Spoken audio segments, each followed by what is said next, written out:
I've always wanted to build a Halloween project, so I've built this.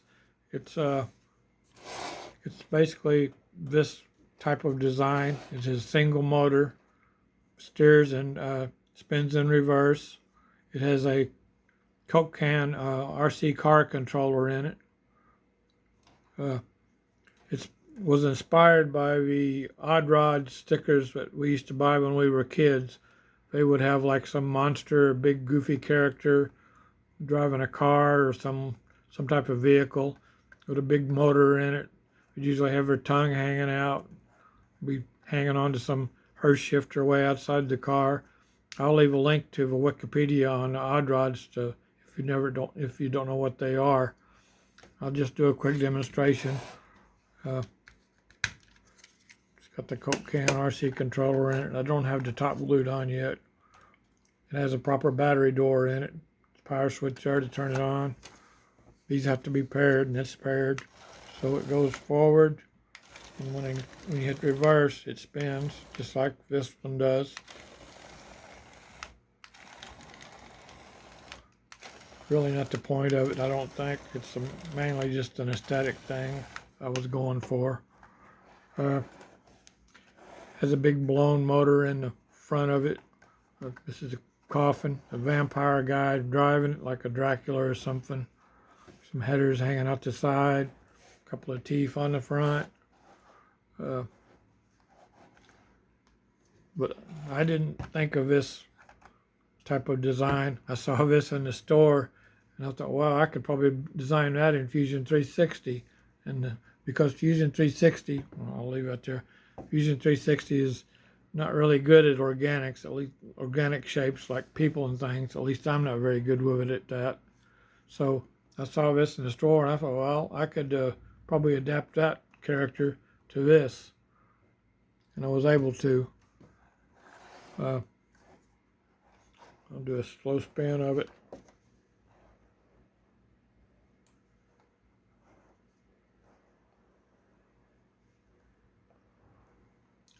The motor and the headers were kind of a last moment thought.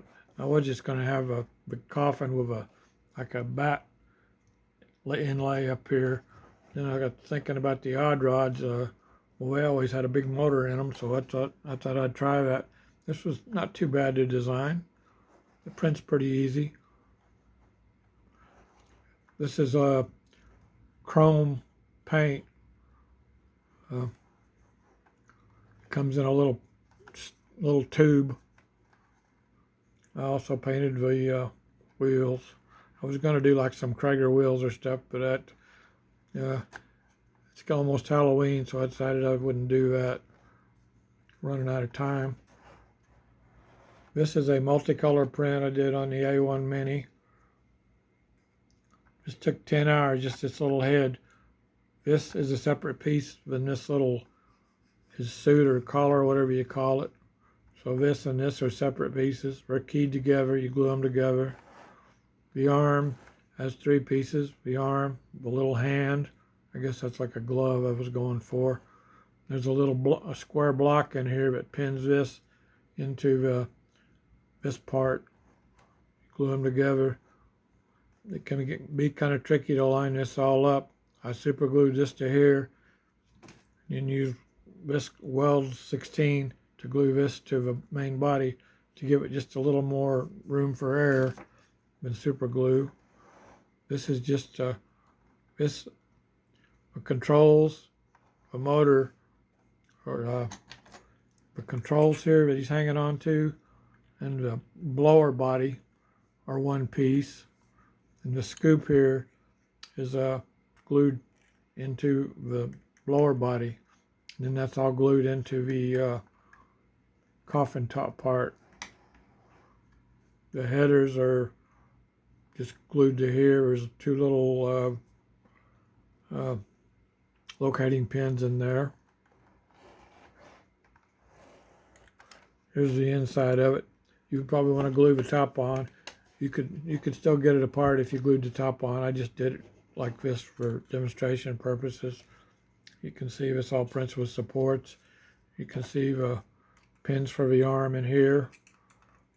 This this part here, this head part is glued down to the this part, and this part is the torso, I think that's what I call it, is glued to the coffin top part.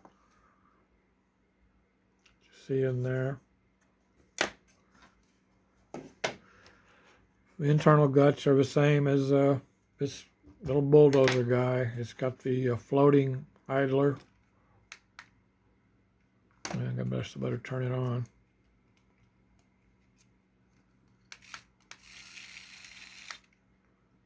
I don't know if you can see that working. This idler swings. If you wonder how it works, go back to the video I did on this. This is like the third version of this I've done. This is the second version. The first version was just a wheeled one. So there are several videos on the how it works. I think I got everything just a little bit too tight, frankly. I have a habit of doing that, but it does work.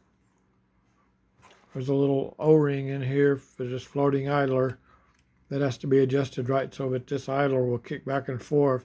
You don't want it too tight or it won't drive. 3 AA batteries power it. Like I said before, there's a proper battery door in here, so you can take the batteries out from the bottom without disassembling it.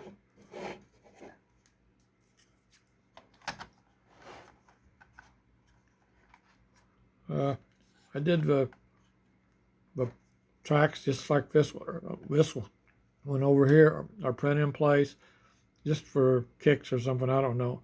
I did a color change halfway up through it, so they're black on the bottom and gray on the top. I thought I got them tighter than this but I guess I didn't. Let's just call that personality.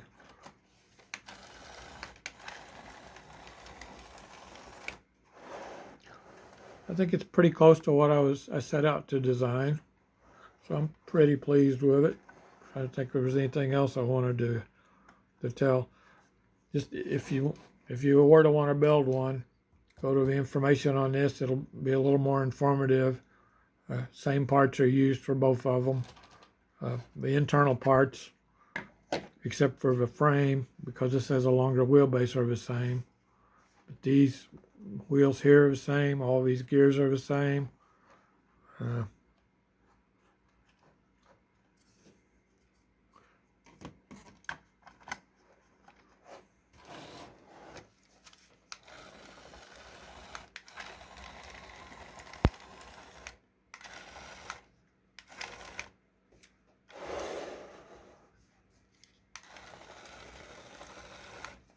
So I'm pretty pleased with it.